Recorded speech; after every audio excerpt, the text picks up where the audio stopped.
Tratamos de promover el uso de los mapas abiertos de manera que sirva a las necesidades de desarrollo del mundo y de la región. Las poblaciones indígenas no necesariamente confían en esto, ¿no? Entonces ahí nosotros trabajamos con las comunidades para entrenarlas en cómo mapear su territorio, para que tengan la apropiación de la tecnología, para que puedan mapearlo en sus propios términos, en su propio idioma, en sus propias condiciones, tener un poco el ojo en el humano, el ojo en el impacto, para entender un poco cómo vamos moldeando este futuro y presente de la inteligencia artificial, porque si bien la adopción es inevitable, el cómo se adopta no lo es.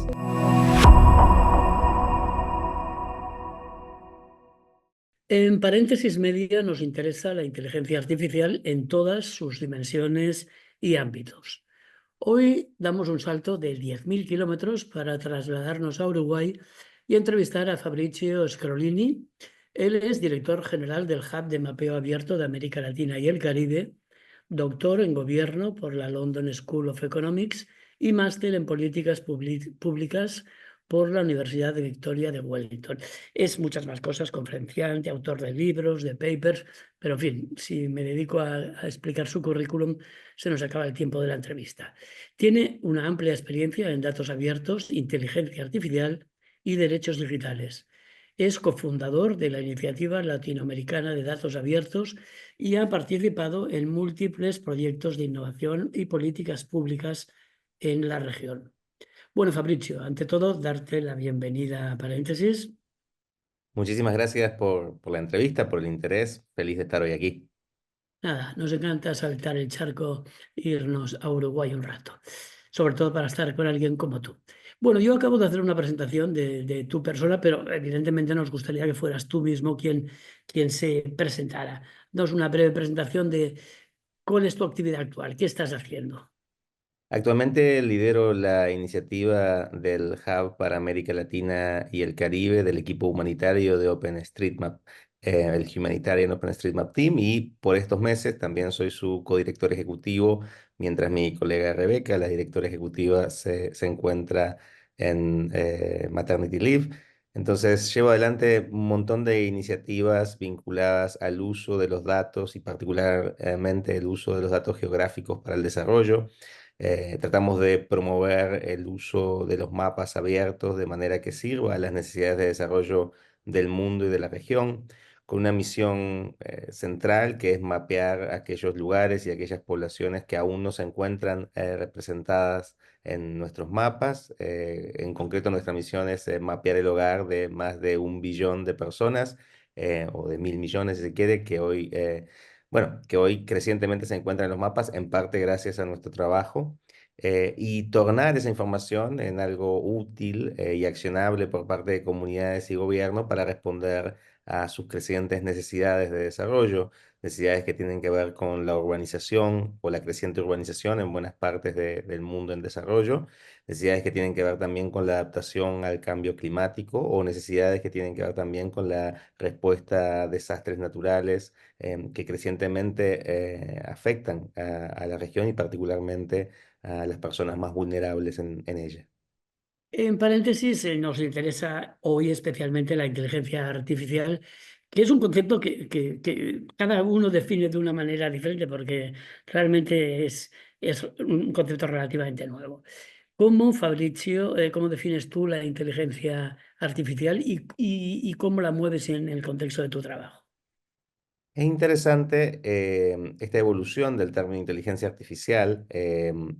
Cuando yo comenzaba a estudiar estos fenómenos allá y particularmente la imbricación de lo que hoy conocemos como inteligencia artificial con los aspectos de política y desarrollo, esto era por el 2015, 2016, nos preguntábamos, bueno, pero ¿qué es lo que trae de nuevo esta tecnología? Que en aquel momento nosotros referíamos, en fin, un grupo de investigadores, gente que trabajaba en el tema como machine learning en el fondo, ¿no? La capacidad de las máquinas, la capacidad de los algoritmos de aprender de los datos y hacer tres funciones básicas que son clasificar, predecir y potenciar y automatizar, digamos, ¿no? Esto es lo que básicamente hace hoy lo que se conoce como inteligencia artificial, que cuando uno desgrana, tal vez no sea tan inteligente, sino que básicamente son funciones que tienen la capacidad de asistir a los humanos en la aplicación de su inteligencia, en la aplicación de su criterio, en la aplicación de su juicio para resolver problemas.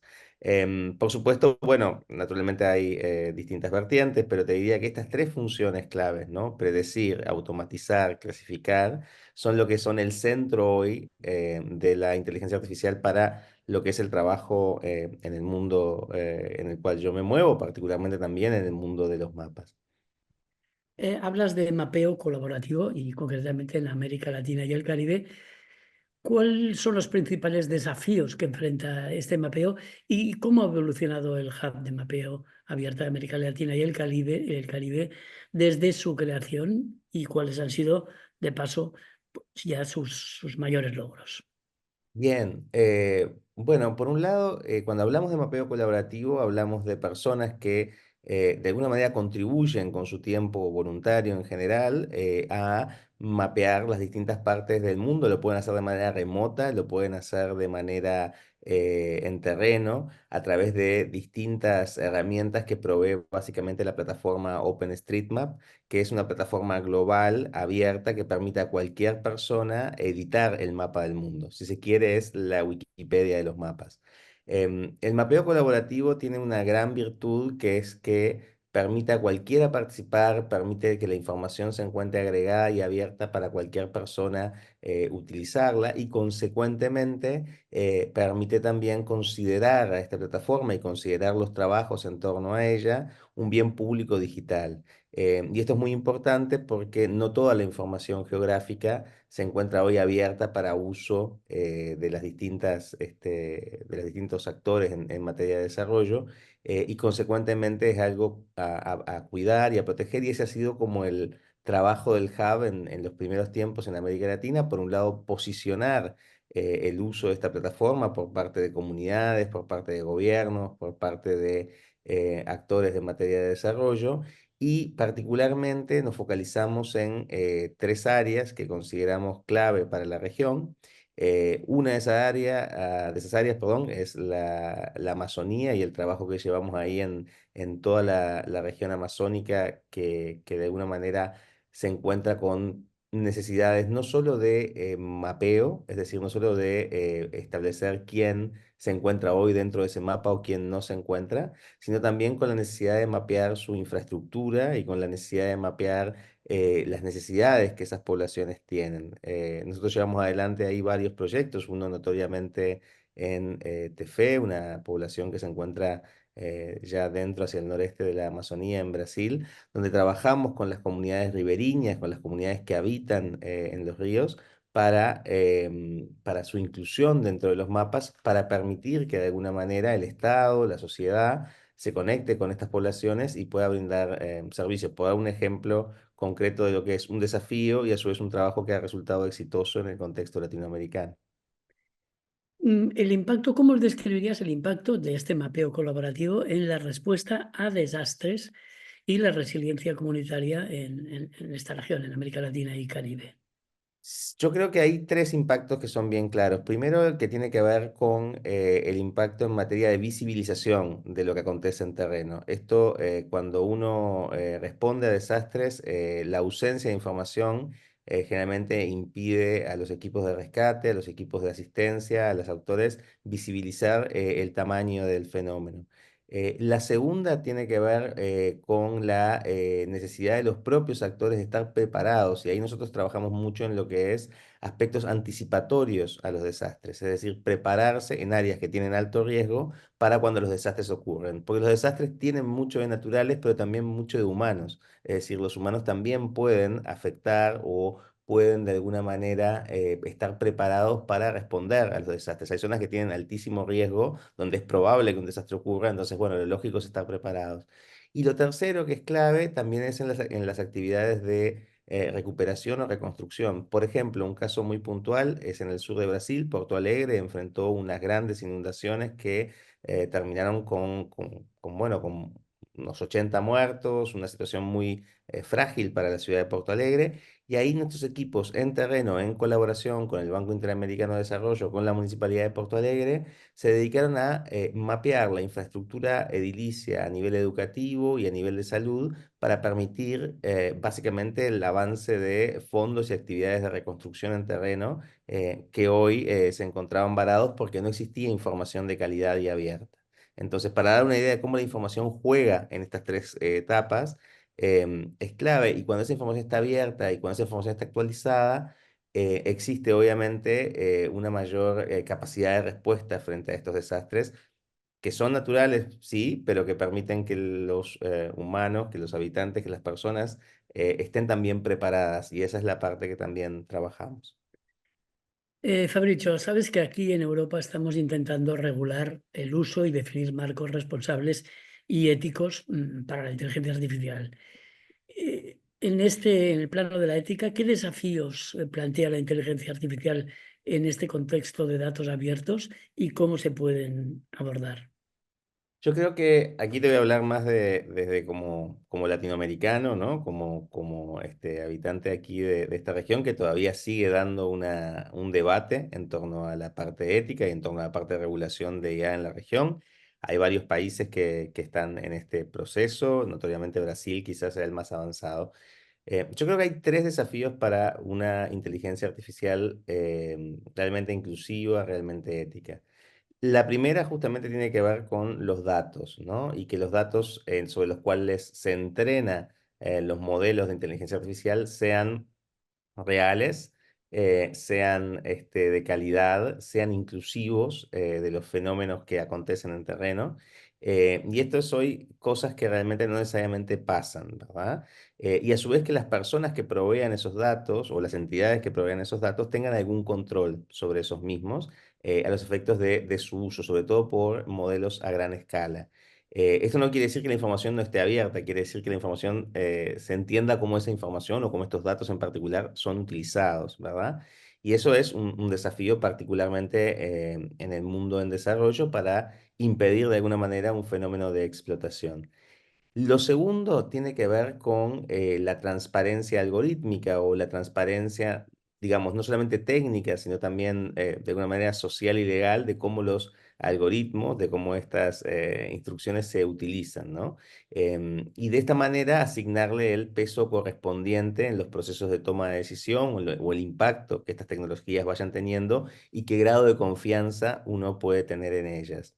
Y la tercera, que creo que es importante también considerar en materia de ética, es mucho más amplio, pero creo que esta tercera también tiene mucho que ver con los humanos en el loop, ¿no? The human in the loop, ¿no? Cómo asegurar que los procesos de inteligencia artificial encuentren a los humanos preparados para su correcta utilización.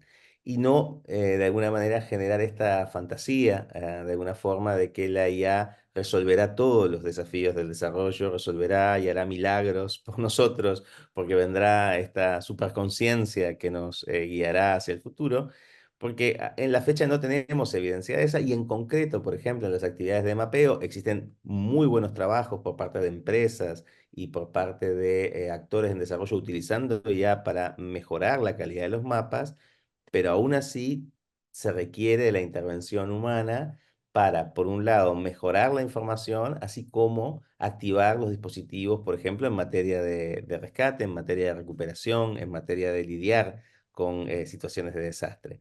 Entonces, la IA no es la cura mágica, aunque sí es una gran asistente. La cosa es cómo volvemos a esta asistente genuinamente efectiva y no la ponemos en el lugar de decisión para lo cual la tecnología disponible hoy no está necesariamente en el punto adecuado, ¿no? Entonces, para mí estas tres cosas son clave y bueno, y hay que generar una regulación, pero sobre todo un marco de práctica que acompañe esto. Y un marco de práctica implica comunidades de práctica conscientes de estos desafíos. Ya para ir acabando, ¿cómo, más allá de la inteligencia artificial, qué estrategias empleas, utilizas para fomentar la colaboración y el intercambio de conocimientos entre las comunidades locales y los expertos en mapeo? ¿Cómo motivas a todo el colectivo?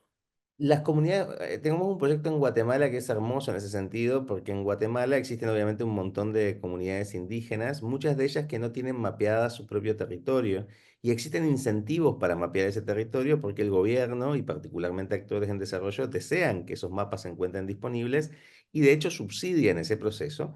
Pero bueno, obviamente por las relaciones históricas, por la lógica de colonización, por realmente las inequidades que existen en estos países, las poblaciones indígenas no necesariamente confían en esto, ¿no? Entonces ahí nosotros trabajamos con las comunidades para entrenarlas en cómo mapear su territorio, para que tengan la apropiación de la tecnología, para que puedan mapearlo en sus propios términos, en su propio idioma, en sus propias condiciones y lograr que este mapa luego sea incorporado a los catastros nacionales, a los registros nacionales, que permiten, por un lado, visibilizar la condición de la situación de las poblaciones indígenas y de su gobernanza en esos lugares, también la protección de sus lugares sagrados. No todo tiene por qué estar en un mapa, hay lugares que no necesariamente tienen por qué estar ahí, aunque sí sean conocidos para esa comunidad. Y finalmente también el apoyo que efectivamente existe, porque existen subsidios, existen apoyos, para proteger estos lugares y dar a esta cofradía, que es como el término indígena para la gobernanza de estos lugares, el apoyo que se merecen. Y en este ejemplo se encuentra todo, ¿verdad? Se encuentra la necesidad del mapeo por parte de las comunidades, se encuentra la necesidad de establecer confianza en eso con información veraz y se encuentra la posibilidad del uso de información para un desarrollo genuinamente inclusivo. Entonces, en ese juego es donde nosotros nos sentimos cómodos, es donde nosotros sentimos que hay un montón de aportes para hacer con metodologías y software abierto, con trabajo justamente sobre plataformas abiertas y también sobre todo con mucho trabajo en generación de confianza y en generación del uso de la tecnología y del uso de los datos para el desarrollo de estas comunidades. En América Latina y el Caribe en general existen situaciones de profunda inequidad que entonces implican que el abordaje de estos temas se tenga que hacer no solo desde la perspectiva tecnológica, sino también desde una perspectiva social y de una perspectiva también legal, ¿no? Para que genuinamente la tecnología y los datos puedan tener un impacto. Bien, Fabricio, hasta aquí las preguntas que quería hacerte. No sé, supongo que sí, que hay algo importante que no te he preguntado y que quisieras añadir. Algo que nos dé un poco más de luz sobre tu trabajo y sobre la implicación con la inteligencia artificial, que como ves es un tema que nos interesa. Sí, bueno, no, nada, creo que las preguntas han sido excelentes, digo, para abrir este diálogo y para sostenerlo. Yo creo que sobre el tema de la IA, que veo que es el foco también central que están teniendo en paréntesis, me parece como súper importante también otras tres cosas. Una tiene que ver con fomentar el diálogo y el intercambio entre distintos modelos de regulación de la IA. Y en este sentido, creo que estas entrevistas que viene llevando adelante y estos encuentros permiten a la gente entender que existen distintas realidades en materia de implementación de tecnologías de inteligencia artificial en distintos sectores y que esto es inevitable, que en el fondo es muy probable que nosotros veamos el uso de la IA imbricándose en todos los sectores de la economía, en los sectores de la educación. Esto es realmente inevitable. La cuestión es que no en todos lados va a pasar de manera uniforme. Y consecuentemente es donde creo que hay que prender un poco las luces amarillas y decir, bueno, ¿qué modelo para cada quien y en qué contexto, ¿no? Y son preguntas que a veces son incómodas, sensibles, muchas veces intereses comerciales no necesariamente se encuentran alineados con los intereses públicos, muchas veces también las sociedades no están preparadas para la adopción de esta tecnología.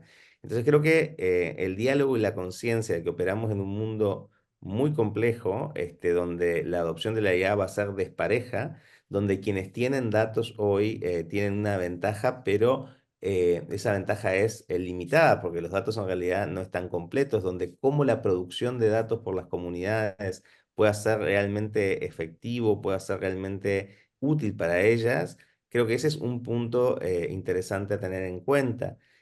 El segundo punto interesante para tener en cuenta, me parece, para la región en general, es que se sigue requiriendo muchísima cooperación y esta es la virtud que ha existido tradicionalmente entre Europa y América Latina y el Caribe hace ya mucho tiempo, pero esa cooperación tiene que ser hecha en formas en que el aprendizaje acontezca en ida y vuelta, ¿no? Y por suerte tenemos buenos ejemplos de eso, de buenos procesos de cooperación que deberían profundizarse en esa línea, ¿no? Donde en realidad hoy vemos que digamos, trabajos que se realizan en, no sé, en Colombia, en México, podrían rápidamente ser adoptados en Europa y viceversa. Y bueno, y cómo hacer que esos puentes realmente sean más fluidos, como ese intercambio pueda realmente, tanto a nivel comercial, social, técnico, pueda desarrollarse con mayor fluidez. Y eso creo que ahí hay un camino para recorrer.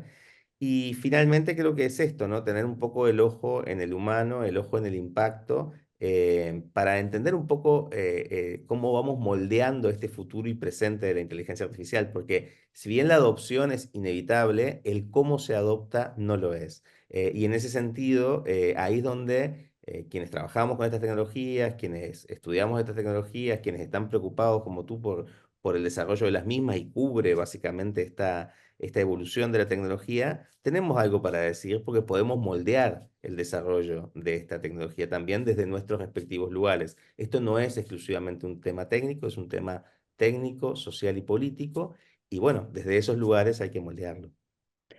De acuerdo, Fabricio, pues muchas gracias por tu tiempo, por tu cooperación en nuestro proyecto y sobre todo por la valiosa información que nos has brindado.